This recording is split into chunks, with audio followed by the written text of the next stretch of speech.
Yes, ibihe byiza rwose kuri mwe mwese tubana hano kuri Ibakwe Media TV. Reka nizere ko mugwe neza, nizere ko muryohewe n'ibihe aho muherereye mu bice bigiye bitandukanye by'igihugu no hanze yacyo. Ushobora kutwumva uri mu gitondo cyangwa se mu masaha ya saa sita n'umugoroba. Reka mwifurize kugira ibihe byiza.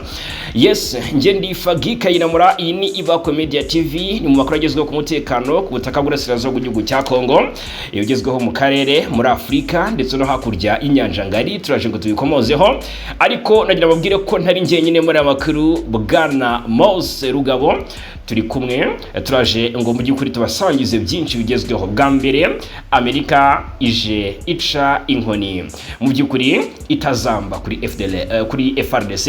Birumvikana ko tugiye kurebera hamwe ibiri gutangazwa, amatangazo ari gusohoka imushaki, abantu bapfuye bashize. Reka turebere hamwe byinshi, ariko mbanze mpikaze Mose Rugabo. Tugiye ku bantu bizute ya tumeze neza cyane. Tumeze neza, urabona ko n'ubakavura muri Kigali kabaye kenshi, ariko tumeze neza. Yego, urabona ko Leta Zunze Ubumwe za Amerika sinzi igiteye wenda ko igitumye noneho bigenda gutya, ariko biravugwa ko hari byinshi yatangaje mu itangazo yashyize hanze.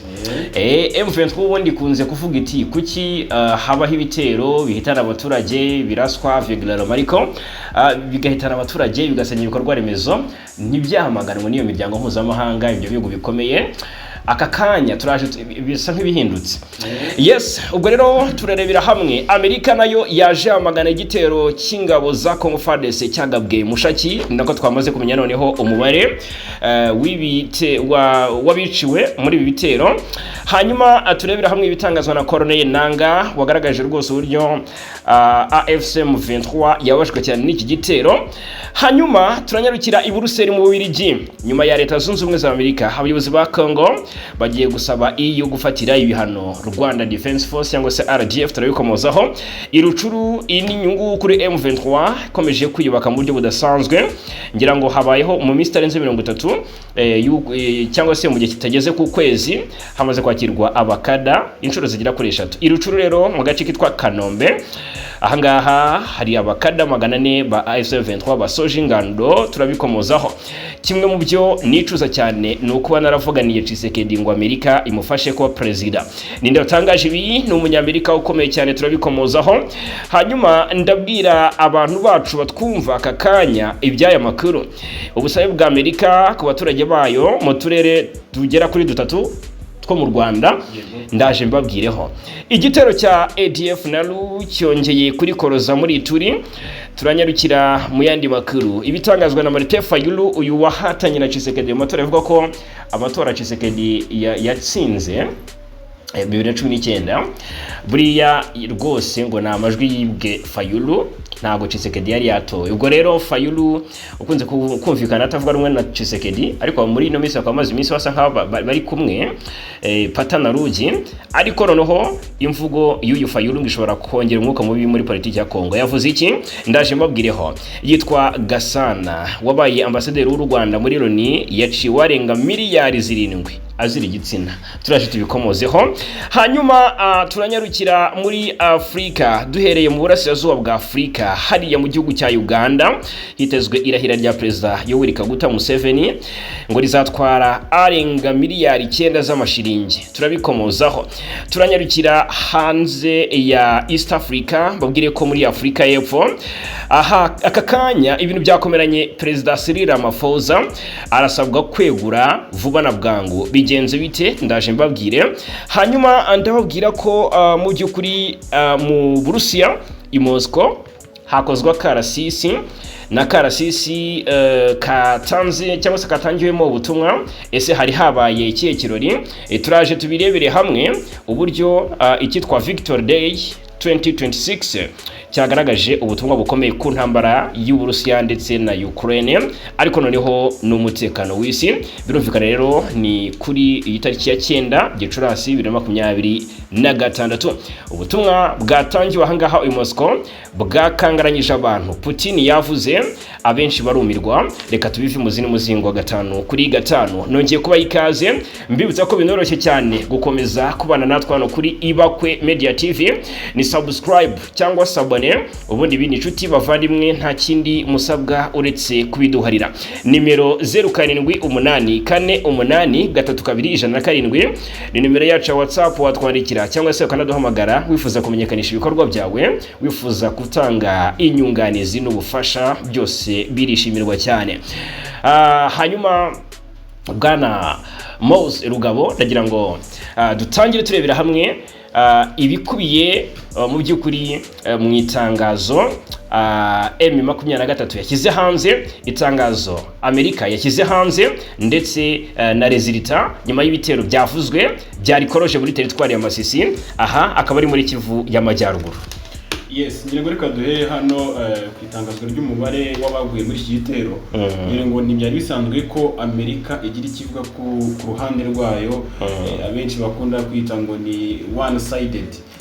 Mwaragiye mubyumva kenshi ko Amerika igiye gufatira ibihano akenshi yibanda ku ruhande rumwe, akenshi yibanda ku Rwanda. Yes, yibanda ku Rwanda. Ubundi hari amasezerano yasinywe ku itariki 4 Ukuboza umwaka ushize, nyuma gato rwose nta n'icyumweru cyashize umujyi wa Uvira urafatwa cyane. Amerika ishinja u Rwanda ko rushyigikira M23.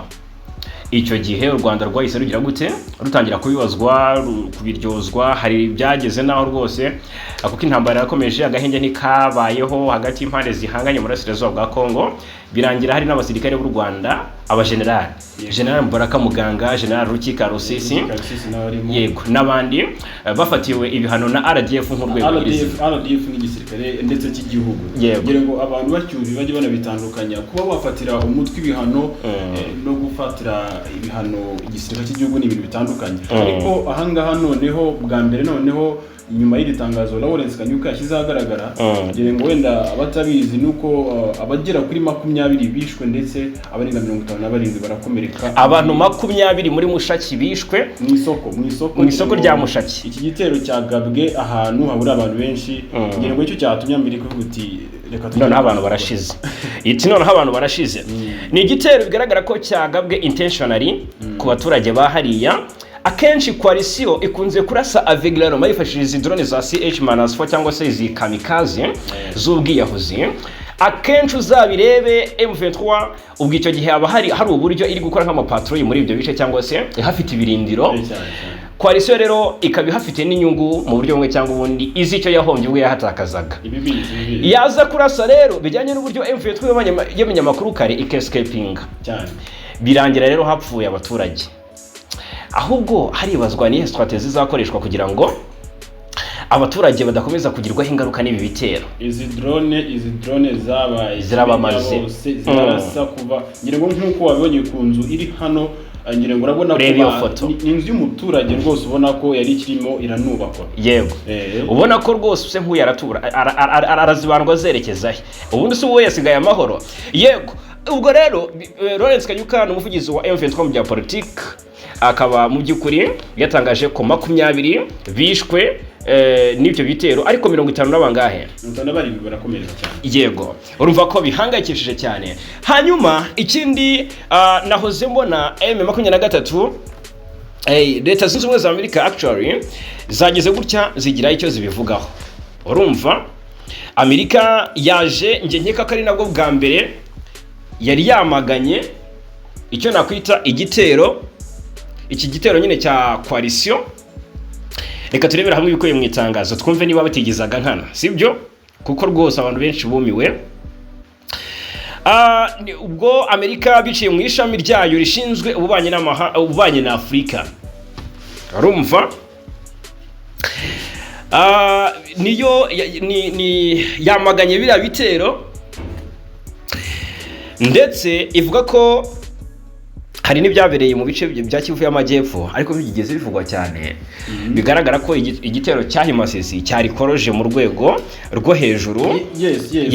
Leta zunze ubumwe za Amerika zambaye igitero cya drone cyagabwe mu gace ka Mushaki ni mu teritwari ya Masisi. Yego, izi impande zose gutanga gahenge ndetse no kubahiriza ibyo ziyemeje. Yego, bati kuri wa gatanu tariki ya 8 Gicurasi nibwo Mushaki habaye igitero cya drone cyasize abarenga 20 kibahitanye ndetse 57 barakomereka mu buryo bukomeye cyane. Yego. Umutwe wa M23 cyangwa se AFC biciye ku muvugizi wayo Lawrence Kanyuka. Yego.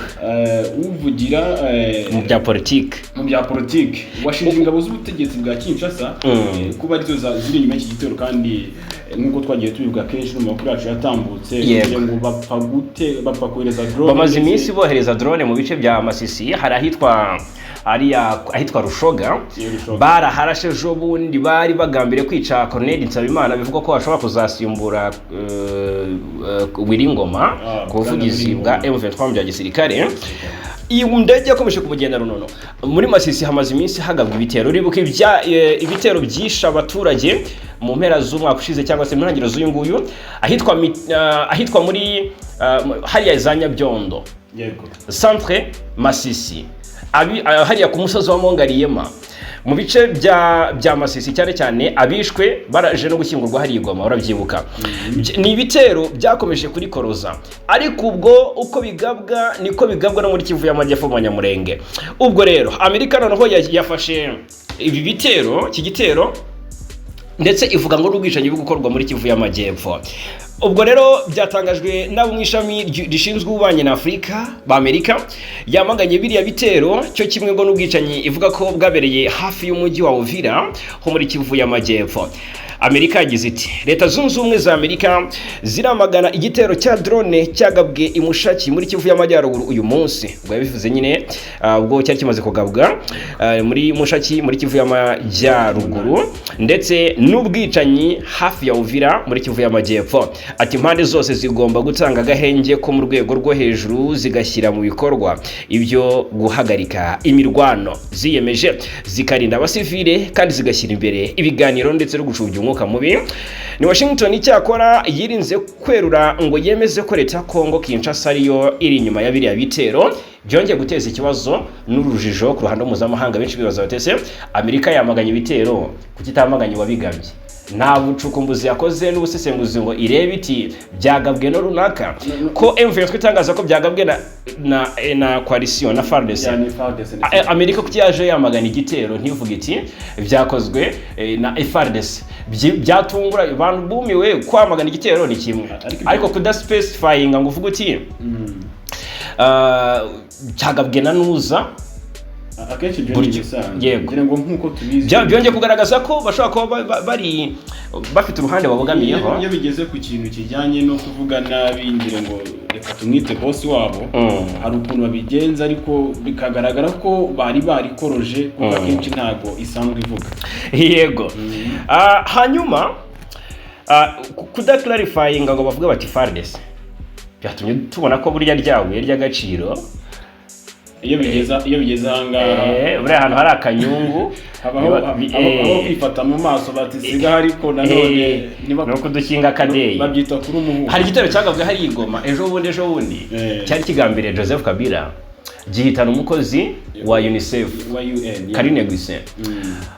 Icyo gihe Amerika yaravuze, African Union iravuga, European Union iravuga, imiryango Ububirigi buravuga, ibihugu bikomeye biravuga. Yarega buriya ngira ngo ariko ukibaza ko hamenetse amaraso y'umwe uruhu rwera, harameneka ay'abatutsi n'abanyamurenge burasirazuba bwa Kongo.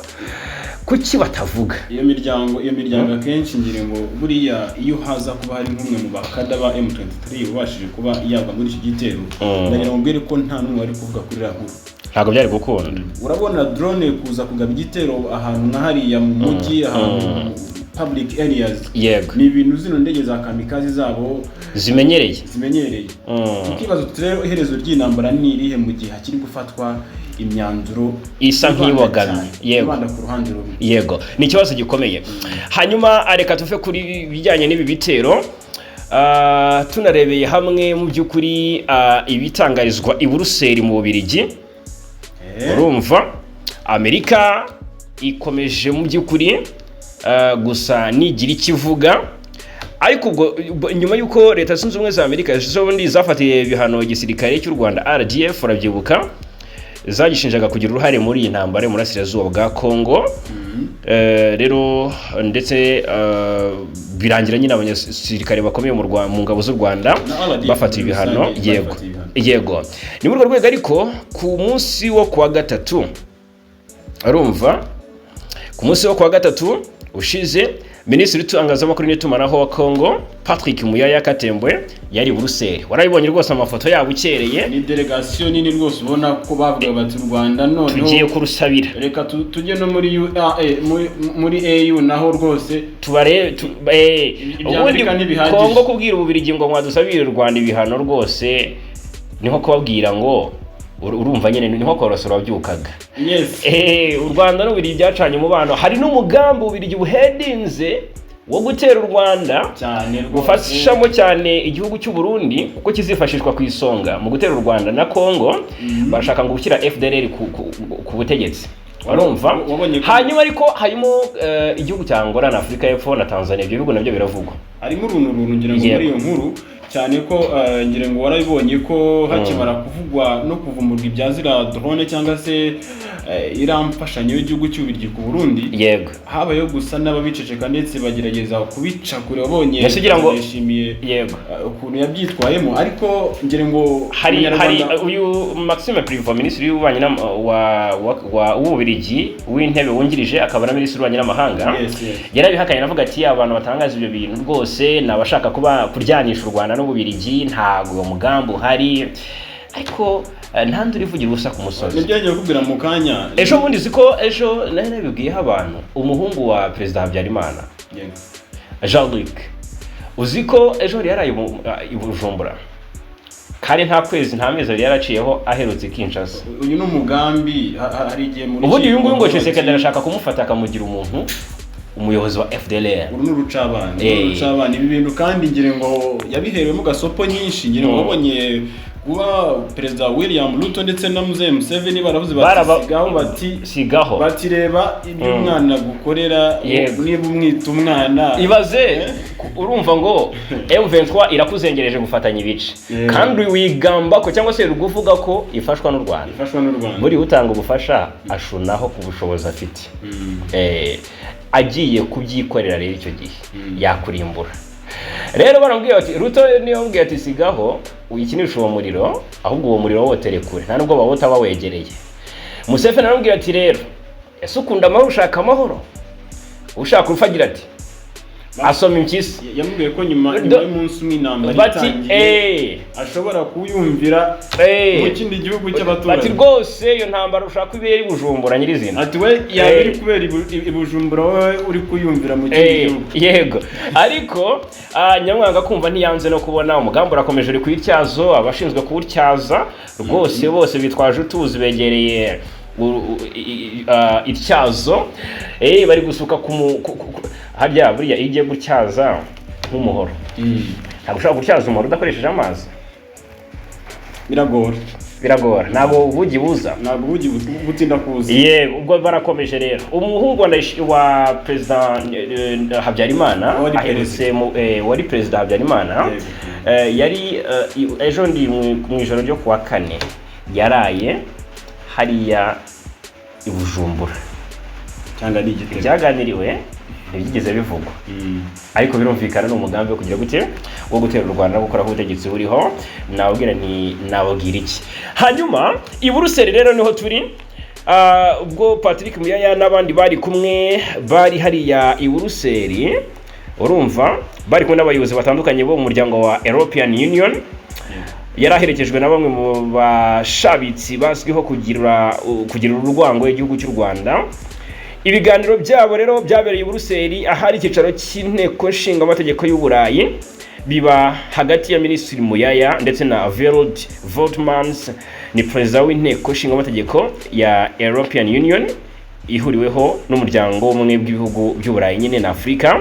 Baganira ku bijyanye n'aho inzira yo kugera ku mahoro igeze no ku burenganzira bwa muntu mu burasirazuba bwa RDC cyangwa se Repubulika ya Demokarasi ya Kongo. Rero binyuze kuri X ku munsi w'ejo, Muyaya yagize ati rwose umuryango w'ubumwe bw'u Burayi ugomba gutera ikirenge mu cya Leta Zunze Ubumwe za Amerika wo gufatira ibihano igisirikare cy'u Rwanda n'abafatanyabikorwa bacyo mu byaha bikomeje gukorerwa abaturage bacu. Uyu ni Muyaya. akomeza asaba kandi EU kugira uruhare runini mu gushyigikira ingufu z'ubutabera ndetse n'ikurikiranwa ry'amabuye y'agaciro agurwa mu buryo butemewe n'amasosiyete yo mu Burayi. Hanyuma Muyaya agasaba Union Européenne gufatira RDF ibihano nyuma y'uko tariki 2 Werurwe Leta Zunze Ubumwe za Amerika zafata ibihano RDF n'abayobozi bayo barimo umugaba mukuru w'ingabo z'u Rwanda General Baraka Muganga, umugaba w'ingabo zirwanira ku butaka Major General Rukika Vincent Nyakarundi, umuyobozi wa division ya 5 y'ingabo z'u Rwanda Major General Rukika Rusisi ndetse n'umuyobozi w'ingabo zo mutwe udasanzwe Brigadier General Gashugi Stanislas. Amerika rero igashinja RDF n'abayobozi bayo gutera inkunga, guhugura ndetse no kurwana ifatanyije n'umutwe twaje intwaro M23. Ubwo rero byumvikane neza ntabwo aka kanya impamvu tubigarutseho, ntabwo hari umuntu wacu watwarikiye atubwira ati mumbwiye hari ibihano EU yafatiye ingabo z'u Rwanda, ntabwo biragerwaho ariko byarasabwe.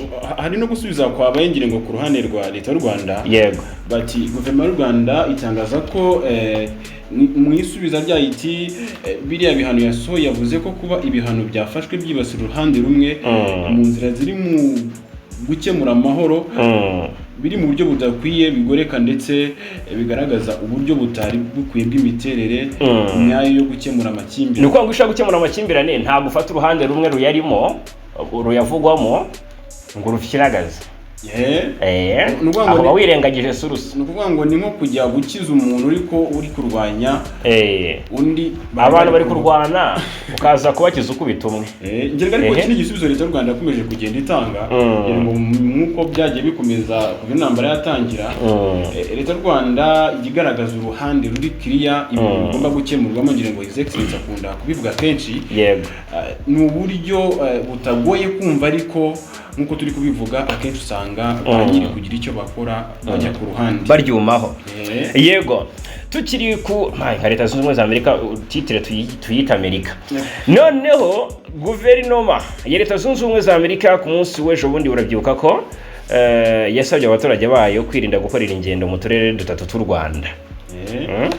Mu butumwa bwa Washington yanyujije cyangwa se yasohoye iburira abaturage bayo bwasohowe na Minisitiri w'Ububanyi n'Amahanga yayo, basabye kwirinda gukorera ingendo mu turere twa Rubavu, Musanze na Rusizi. Ibi by'umwihariko ni ibirometero bikeya, nyine ni ibice bibarirwa mu birometero nk'icumi uvuye ku mupaka w'u Rwanda na Repubulika ya Demokarasi ya Kongo. Ibi rero Amerika yasabye abaturage bayo byongereye impungenge kuko Amerika ni igihugu kigira ubutasi kiba kiza amakuru y'indani. Birashoboka ko babizi neza ko hari ikibazo gikomeye.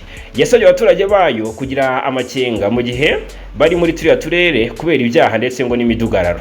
Ivuga ko mu Rwanda hakomeje kugenda hiyongera ibyago n'iby'ibyaha birimo ibito nko gukora abantu mu mufuka cyangwa se kubambura amasakoshi ndetse n'ibyaha bikomeye nko gusahura, kwambura abantu hakoreshejwe intwaro zibakanga cyangwa se kubakorera urugomo. Nahigize ngo ahubwo babivuze bakomoje kukuba ibyo bice byegereye Repubulika ya Demokarasi ya Kongo kandi hakaba hari umugambi wo kurasa ku Rwanda. Oya buriya nkuko bivuze nubwo wenda uhise wagera ariko ngo ibi Leta Zunze Ubumwe za Amerika yabivuze ishingiye ko ifite amakuru nkuko bivuze ati bagira ubutasi buri hejuru. Bati nibyo barimo barapanga kwisubiza ibice M23 yafashe arimo Goma, Bukavu ndetse n'ibindi. Bati rero birashoboka ko abaturage bacu mwigire hirya mutababarirwa aho ngaho. Yego hanyuma kwisubiza ibice sura na bizashoboka nyaboneka. Uvuga ngo hari ibyo Tshisekedi akunda kuvuga, bamwe bati urikirigitse ugaseka, ariko ndagira ngo abaturage barabizi ko uko babayeho bitandukanye cyane n'ukuntu bari babayeho igihe hari hakiburwa na rirahuriro ndetse ubuzima bwarahindutse. Rero uko ubuzima bwahindutse nkeka ko ari nako n'ubushobozi bwahindutse cyane ko buriya bafata hari ahantu bahafasha arimo ibikoresho. Ngire ngo Leta y'u Rwanda yagaragaje uko byanganaga n'ubushobozi byari bifite. Ndagira ngo rero kugira ngo icyo kintu tukigire clear bamenye ko ari nabwo barindwe kurusha. Yego cyane ko buriya hafatiwe ibitwaro bavuga ko bishobora kuba birusha ubushobozi bimwe mu bihugu bya Afurika.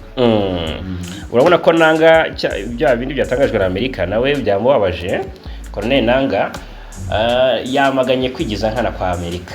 Ibitero byagabwe byagabwe nandi urabyamaganye wamaganye ingaruka byagize ariko se byagabwe nandi byagabwe ku basivili byagabwe nande kuvuze byagabwe ku bantu hashe mu bikorwa remezo hishwa abantu ariko se byagabwe nande ubona ko rwose yagaragaje uburyo abojwe n'uburyo leta ya Kongo iri kwica abantu ariko ikigamba ko yifashwa cyangwa se iki na Leta Zunze Ubumwe za Amerika ziri inyuma ko shyigikiwe nabo ba Chanchuro abo barundi abo ba FDL na Wazalendo ariko ijwi rya Amerika ritaza rigira gute ryamagana ibikorwa byakozwe na guverinoma Kinshasa rikamagana ibyakozwe gusa ryanaza rikaza rida pointing riterekana irizina ritari direct ni ikintu ubona ko M23 itigeze yishimira n'akana gato hanyuma irucuru M23 iri mu nyungu nagira ngo mbwira abantu bacu ko ku munsi w'ejo ni inkuru twatinze kubabwiraho ariko irucuru ku munsi wa kwa kane hari abakada 416 bo mu rwego rw'ibanze ba AFC M23 bashoje amahugurwa ya politike ya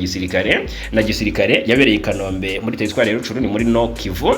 Umuhango wo kusoza rero ayo mahugurwa uzwi ku izina rya Pass Out wari uyobowe na Bertrand Bisimwa n'umuhuzabikorwa wungirije wa AFC M23 ushinzwe ibibazo bya politiki ndetse na diplomacy imbere y'abayobozi benshi ba politike na gisirikare uyu mutwe wa AFC M23 ishami rishinzwe itumanaho rya guverineri wa Kivu ya ruguru rekavuga ko mu minsi 6 abayobozi b'imidugudu abavuga rikijyana n'abayobozi b'utugari 10 two muri teritwari ya Nyiragongo bahawe amahugurwa ku ngengabitekerezo n'amahame y'umutwe wa AFC M23 mu ijambo rye rero umuhuzabikorwa wungirije wa M23 Bertrand Bisimwa yashimangiye ko byihutirwa kwandika igika gishya mu mateka ya Repubulika ya Demokarasi ya Kongo gishingiye ku ndangagaciro z'umwe bw'igihugu imbabazi ubwiyunge n'iterambere rirambye kure ya politiki y'amacakubiri guhezwa ndetse n'inzangano byugarije igihugu cya Kongo. Yes, aho kandi ku rundi ruhande guverineri wa Kivu y'Amajyaruguru ngire ngo ni Bahati yasabye abitabira amahugurwa kuba maso ndetse bakaba ambasaderi mu kubona amahoro y'aho batuye. Yabasabye kandi guharanira gukangurira urubyiruko kwitandukanya n'imitwe yitwaje intwaro cyane cyane FDL ngengo murabizi ko ikorana ndetse igira ingengabitekerezo ya jenoside mu gihe bashimangira umubano hagati y'abaturage n'ingabo ngo urumva ko urubyiruko ni ikintu kibanzweho. Yego. Yes, hanyuma yitwa Tibonagi ni umunyepolitiki ukomeye cyane muri Leta Zunze Ubumwe za Amerika. Uyu Tibonagi ni umuntu rwose umaze iminsi agaragaza ko adashyigikiye Tshisekedi. Nagi uyu numwe mu baherutse gutangaza ko kugira ngo amahoro aboneke mu burasirazuba bwa Kongo hahagarika urugomo n'ubwishanyi bikorerwa abatutsi bo mu burasirazuba bwa Kongo. Nagi uyu yabaye umunyamabanga wa Leta Zunze Ubumwe za Amerika wungirije ushinzwe ubufatanye na Afurika. Uyu yatangaza ko yicuza kuba yaravugishije cyangwa se yaravuganiye Felix Tshisekedi kuba ngo abe perezida wa Repubulika ya Demokarasi ya Kongo kugira ngo Tshisekedi ajye ku butegetsi apati yo kuba yariribiwe amajwi bikozwe na Colonel Nanga ndetse na Joseph Kabila. Rwose Nagi nawe ngo numwe mu basabiye Tshisekedi kujya ku butegetsi agaragaza ko yabikoze yibwira ko we azaba atandukanye n'abaperezida bamubanjirije bivuze ko yamutengushye nyine. Nagi yabaye umunyamabanga wa Leta Zunze Ubumwe za Amerika wungirije ushinzwe ubufatanye na Afurika hagati ya 2018 na 2021 mu gihe rero urumva ko byumvikana cyane yari mu nshingano kandi Tshisekedi yagiye ku butegetsi 2019. Hanyuma ubwo yari afite izo nshingano uyu Nagi numwe mu bavuganiye Tshisekedi ngo abe perezida wa Kongo ndetse uyu mugabo yaje no kubigeraho muri 2018 ubwo yatorerwaga kuyobora Kongo Kinshasa muri manda ye ya mbere yongera kubigeraho muri 2023 ubwo yatorerwaga manda ye ya kabiri. Uyu kandi ntibyagarukiye yunzemo ati nibwiraga ko yari kuba atandukanye akanateza imbere inyungu z'abanyekongo atariko mbega ukuntu nibeshye ati mbega ukuntu rwose nakubise igihwereye rero birumvikana ko Tshisekedi yakomeje gutungurana akomeje gutenguha bari bamuhanze amaso babona ko ari we uzakora itandukaniro mu buyobozi bwa Kinshasa agatuma abaturage bongera kumwenyura ahubwo akabarushijeho kugira gute kubabaza imitima. Hanyuma reka tugaruke ku byatangajwe n'itwa Martin Fayulu. Nawe bivugwa ko rwose yakoresheje imvugo ikomeye cyane ishobora kongera umwuka mubi muri politiki ya Repubulika Iharanira Demokarasi ya Kongo. Uyu Fayulu n'umwe mu bantu babijije Tshisekedi ibyo y'amatora ya 2018 kubera ko buriya Fayulu niwe wari watowe. Uyu niwe wari watsindiye kuyobora kiriya gihugu. Yego, ko n'umuntu y'abanyagihugu bakunda cyane. Uyu Martin Fayulu ngira ngo uretse no mu matora umwe mu bavuga ikijyana buriya ntabwo wamushyira kure ya Moise Katumbi, ntabwo wamushyira kure, aza ku isonga rwose, aravuga ikijyana. Yego. Uyu Fayulu ati hadate magambo akomeye. Donc urabona ko nawe yagaragaje impungenge ko intambara ikomeje mu burasirazuba bwa Kongo ishobora kuba ifite inyungu za politiki zihishe inyuma yayo. Bivuze ko magambo akomeye ngo cyangwa se akomeje guteza impaka ku ruhando mpuzamahanga muri politiki ya Kongo. Fayulu yavuze ko uburyo ubutegetsi bwa Kinshasa ngo bukomeje kuvuga ku kibazo cy'umutekano mu by'ukuri butuma bamwe bibaza niba koko iyo ntambara idakoreshwa nk'urwitwazo rwo kuzitira cyangwa se gusubika ibikorwa bya diplomasi bya demokarasi birimo amatora ateganyijwe mu mwaka wa 2028. Hashize iminsi abatuye Kinshasa bakora imyigaragambyo yo kwamagana ubutegetsi bwa Tshisekedi. Hashize iminsi abaturage bakora imyigaragambyo bafunga imihanda ari Kinshasa bavuga bati turambiwe ubutegetsi bwa Tshisekedi bushyira imbere ikene wabo ruswa. Buriya nta muntu w'umuryango wo kwa Tshisekedi udafite inshingano zikomeye kandi zimuza n'amafaranga menshi afatika. Rero ibi byose abaturage barabyamagana bati ari gukoresha iyi ntambara nk'agakingirizo kugira ngo azakomeze ayobore iki gihugu, ndetse rwose iyi ntambara yagira ngo babwize ukuri ko biri possible ko yakomeza kugeza 2028 Tshisekedi ubwo azaba agize ati asoje manda ye. Ibi ngibi nibyo bita buying time. Ngira ngo ino systeme yamaze gutora, ngira ngo urabona ko no mu Burundi muvandimwe rwose ubona ko ariyo systeme ashyize imbere. President Ndayishimiye hashize iminsi havugwa gukusanya ibitekerezo ku bihindurwa ry'itegeko nshinga mu badepite. Abenshi barabishyigikiye, urumva nabambari be abenshi none Tshisekedi ari kubaho duhimbaza muziki. Nyaboneka ngo musinyi iryo teka itegeko nshinga rya Kongo ngo ryasenyutse ntago rikomeye rirajegajega, reka turihindure ubundi birashoboka ko arashaka referendum yatuma ayongera kuyobora igihugu, ariko imbaraga zimukura ku butegetsi zirahari nazo. Sinzi niba M23 gifite umugambi wo kugira Kinshasa, ariko biragaragara ko Tshisekedi nawe abizi neza ko kugira ngo agume ku butegetsi agomba gukomeza gukongeza intambara. Yes, uyu Martin Fayulu yagize ati iyo wumvishe n'ibyo President Felix Tshisekedi avuga ushobora no kwibaza niba intambara iri kubera mu burasirazuba bw'igihugu cyacu idakomeje nkana kugira ngo hatazaba amatora mu mwaka wa 2028.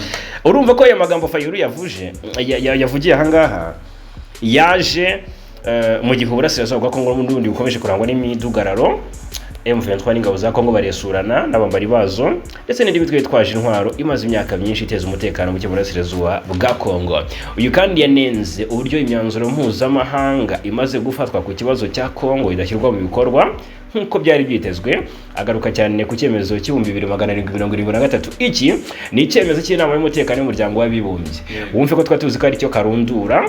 Avugaga ko rero kugeza ubu ngubu hakiri ikibazo gikomeye cy'umutekano muke n'ubwicanyi bukomeje gufata indi ntera mu burasirazuba bwa Kongo. Ariko nanone Fayulu yabajije impamvu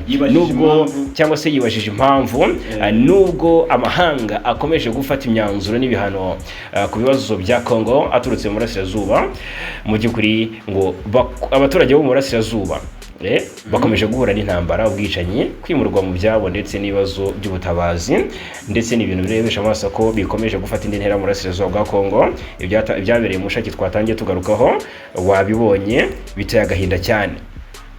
Yes, uyu Fayulu yavuze ko ikibazo cyo muri Kongo kidakwiye gukomeza gukoreshwa muri politike y'imbere mu gihugu, ahubwo hakenewe ubushake bwa nyabwo bwo kugarura amahoro no kurinda ubusugire bw'igihugu. Yego, reka tuve ku byatangajwe na Martin Fayulu mbabwire ku gitero cya ADF na LU mu burasirazuba bwa Kongo muri teritwari ya Ituri. bigaragara ko cyagize ingaruka zikomeye, cyagabwe ku munsi w'ejo abantu bagera kuri 15 bishwe. Igitero cyitiriwe inyeshyamba za ADF ahitwa ni Biakato centre y'ubucuruzi yerereye muri teritwari ya Mombasa muri iyi ntara ya Ituri. Amakuru ngera haragaragaza ko abagabye iki gitero mu by'ukuri hano Biakato mu mujyi bakigabye ku manywa y'ihangu, bituma abaturage bahunga. Umuyobozi w'akarere yavuze ko rwose ingabo zakurikiranye bagabye iki gitero. Iki gitero gitunguranye cyahungabanyije umujyi wa Biakato ubwo abaturage bari barimo kujya mu mirimo yabo itandukanye ya buri munsi nk'uko inkuru ibivuga. Gusa amakuru aturuka muri ako gace ka Biakato muri Ituri akavuga ko itsinda ry'inyeshyamba za ADF zaturutse mu majyaruguru ya Biakato zateye centre y'ubucuruzi mu gihe cy'imvura yoroheje, zirasa amasasu menshi mu byerekezo byinshi bitandukanye ubwo bahita bakwira imishwaro, ubwo navuga abaturage. Amakuru akomeza avuga ko muri ako kajagari kakurikiyeho aribwo abaturage barenga ku 15 bishwe n'amasasu. Abaturage benshi kandi bahunze cyane iberekeza ahitwa Mukumo. Ejo bundi Amnesty International Group yasohoye itanga icyo nakwita raporo, ariko isa nanone n'inenga guverinoma ya Kinshasa yakomeje gukoresha imbaraga za gisirikare mu kurwanya M23. Nyamara wareba ibice M23 igenzura ugasanga ari bitekanye, bifite amahoro, ahubwo bakibagirwa ko ADF imaze abantu. ADF iba yakajije umuriro. Rero nibyo ngibyo tunyerukire mu makuru ari kuvugwa hanze, ariko tugaruke gato mu makuru yo hanze. Ngire ngo uribuka ibarura ryakozwe bijyanye n'imitwe iba muri kiriya gihugu cya Kongo irenga 250. Ariko kano kanya isi yose yahanze amaso umutwe witwa M23 urimo wubaka imihanda, urimo uteza imbere aho wafashe. Urabona ko sani ibiraro byasenyutse, tekanisha abaturage bakiga bagatekana. Abikigali abinyabwenge bavuze ko kuba M23 iyobora kiriya gice cy'ahantu hose handi imbibi n'igihugu cy'u Rwanda, bavuze ko ubu umutekano w'u Rwanda urinzwe umeze neza. Urumva ko kugira ngo utere Rubavu byagusaba guca Goma, wahaca he? Uri kumva icyo kintu kuba igihugu, urumva ni inyungu z'u Rwanda ku rundi ruhande. Igihugu kikavuga apati yo kuba M23 yararwanya umuhenerezo ku nyungu z'abanyekongo bo muri biriya bice, ariko byabaye n'inyungu ikomeye y'u Rwanda kuko FDLR ifatanya na FARDC kurwana, ifite umugambi wo gutera u Rwanda kandi yahoraga yegereye imipaka. Aka kanya ntibari hafi y'imipaka. M23 yakoze igikuta nyine irinze umutekano w'abaturage igenzura. U Rwanda rufitemo inyungu rero. Ntabwo twakirengagiza ko bivuga ko uyu mutwe wafashwa n'u Rwanda, ariko reka tuvuge mu buryo buri en general ko igihugu gifite nationalité, gifite amini sovereignité, kivuga kiti twebwe ahantu inyeshyamba ziri turi kubona ariho hari amahoro kurusha mbere. Urumva nyine ko bafite ubutumwa bitanga kuko urujya n'uruza uhiye ko kumva abantu bashimutwa bakora ubucuruzi bwambukiranya imipaka kuva Goma, Rubavu. Urabona ko movement ni nziza. Urabizi ko M23 yatangije police. Nge natembereye hari ahantu mu by'ukuri rwose iyo hageze ushobora no kwikanga ko isuku uri kuhasanga ari i Kigali, kugira ngo rwose uri kimihurura. Yego hari igikorwa nabonye mu byo ubona ko M23 nayo hari utuntu yigana u Rwanda cyane. Narigiye kuvuga apati y'umutekano isuku irakurikira. Narigiye kuvuga ku kantu bita igikorwa cy'umuganda cyitwa Salongo. Kiriya ni igikorwa ubona ko rwose cyitwa umuganda buriya nacyo.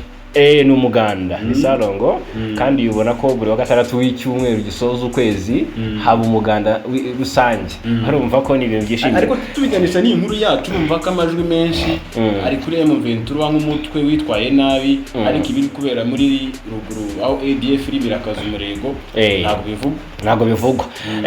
Hanyuma ariko kuri kuzagenda kwigaragaza urukiko rwahitwa ngo ni Manhattan muri Leta Zunze Ubumwe za Amerika ku munsi wo kwa kane rwahamije Eugene Richard Gasana wahoze ari ambasaderi w'u Rwanda mu muryango w'abibumbye icyaha cyo gukorera ihohotera rishingiye ku gitsina umukobwa wamureze rumuca indishyi ya miliyoni 5 z'amadolari. Miliyoni 5 z'amadolari? Ni ukuvuga miliyari 7. rumva azize igitsina. Muri 2019 Gasana yari yarezwe n'umukobwa wari ufite imyaka 21 ubwo icyaha cyakorwaga wimenyerezaga umwuga muri ambasade y'u Rwanda. Inteko iburanisha rero yemeje ko uregwa yafashe ku ngufu uwamureze ategekwa kwishyura ari amafaranga miliyoni 5 z'amadolari y'Amerika. Ikigo gitanga ubufasha n'ubujyanama mu by'amategeko cya Liston Abramson LLP cyunganiraga mu mategeko uwahohotewe cyasobanuye ko uru rubanza rwari rumaze imyaka myinshi kandi ko uwakorewe icyo cyaha yagaragaje imbaraga n'umuhate byo guharanira ubutabera nubwo hari ingaruka nyinshi yagizweho n'ibikorwa bibi yakorewe. Birumvikana ko ubwo rero bavuze ko usibye ingaruka zihohoterwa yakorewe, uruhande rwa Gasana rwagerageje kwangiza isura ye no guteza ubwoba gutera ubwoba abatanga buhamya. Iyi Liston Abramson LLP yagize iti nta mwanzuro wakuraho ingaruka yahuye nazo, ariko uyu mwanzuro uratanga ubutumwa bukomeye uratanga ubutumwa bukomeye kuko urabona ko apati yo kuba byafasha kuba n'abandi babitekereza babireka batekereza kubikora, ariko n'abandi bose bakurikirana. Niba ari umukobwa wahohotewe nahaguruka haranira uburenganzira bwe. Yego. Hanyuma Gasana ashinjwaga gufata ku ngufu uyu munyarwandakazi wari ufite imyaka 21 ubwo byabaga. Uwo mukobwa yakoraga nk'umwimenyerezo mu mwuga muri ambasade nyine muri Loni ubwo Gasana yari ahagarariye u Rwanda ari na perezida w'akanama ka Loni gashinzwe umutekano. Ubwo rero ngo iri hohoterwa ryabaye muri 2014 nibwo iryo hohotera ryabaye. Urumva ko ni icyaha kimaze iminsi gikozwe imyaka 10. Yego. Hanyuma reka twerekeze mu gihugu cy'abaturanyi cya Uganda. Turebere hamwe uko situation imeze.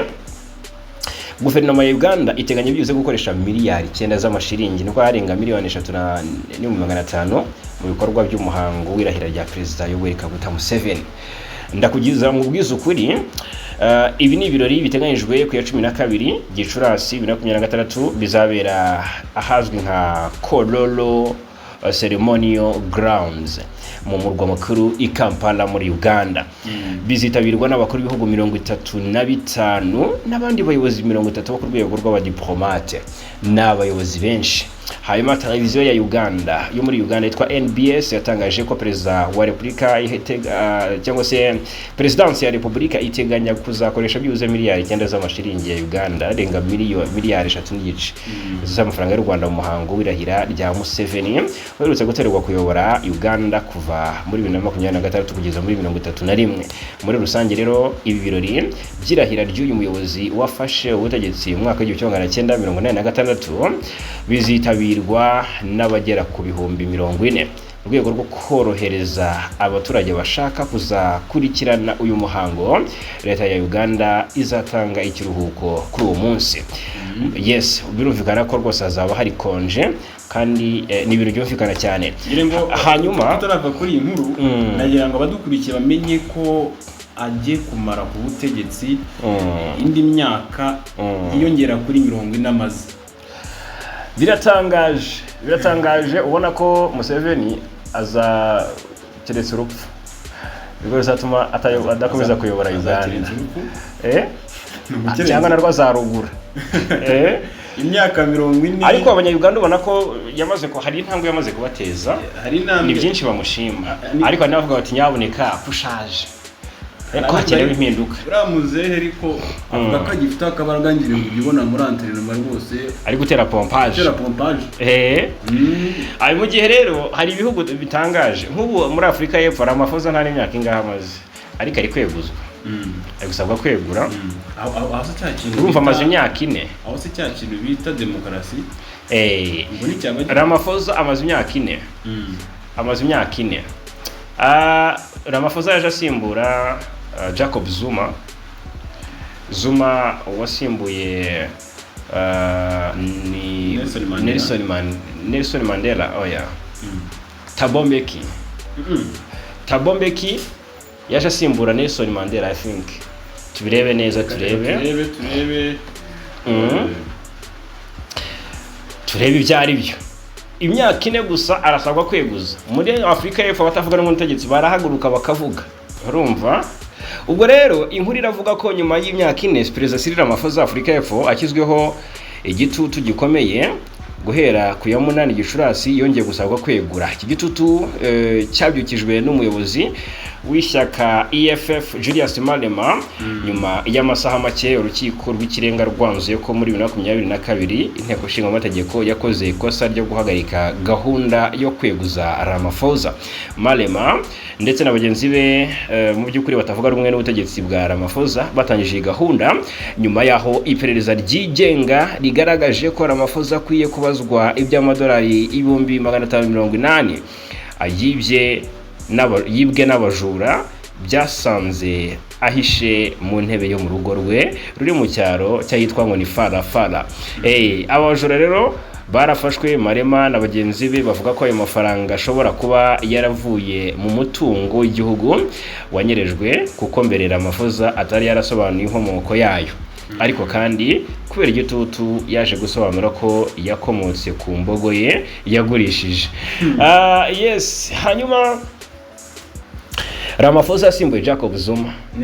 Jacob Zuma asimbuye Galema Montrante. Montrante yasimbuye Thabo Mbeki. Mbeki yasimbuye Nelson Mandela. Nelson Mandela yarasimbuye Frederick Willem de Klerk. Nuko bagiye bakurikirana.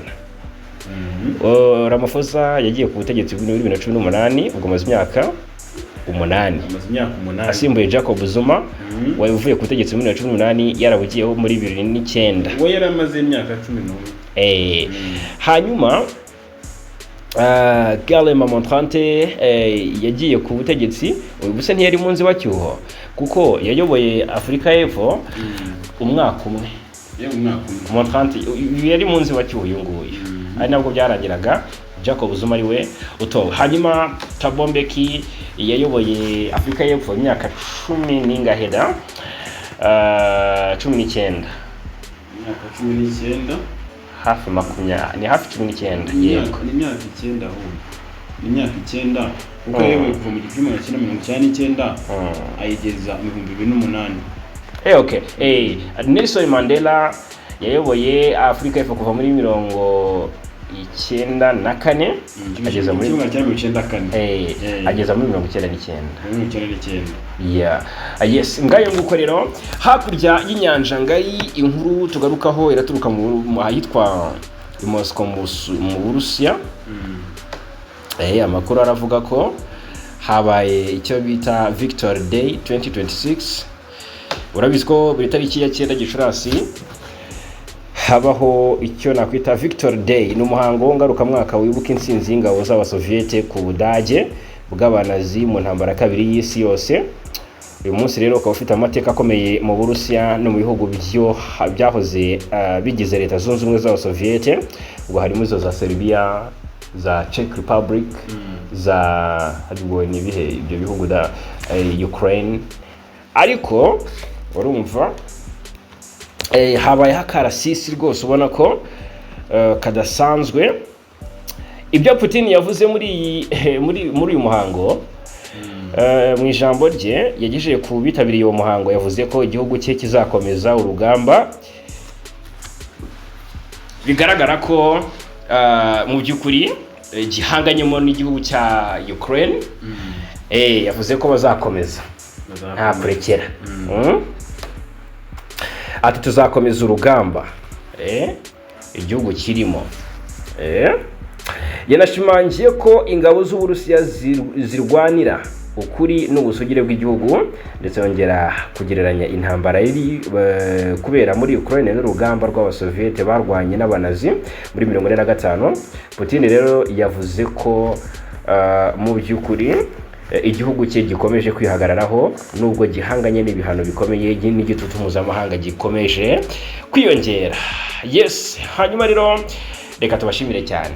reka dushimire baduteze amatwi kugira ngo urabona ko ni amakuru atari ivumbire kamyite gutyo kuko urabona ko ibintu byakumiye hirya no hino ariko dusoje ibintu bibayemo kwihangana mu buryo bumwe cyangwa ubundi.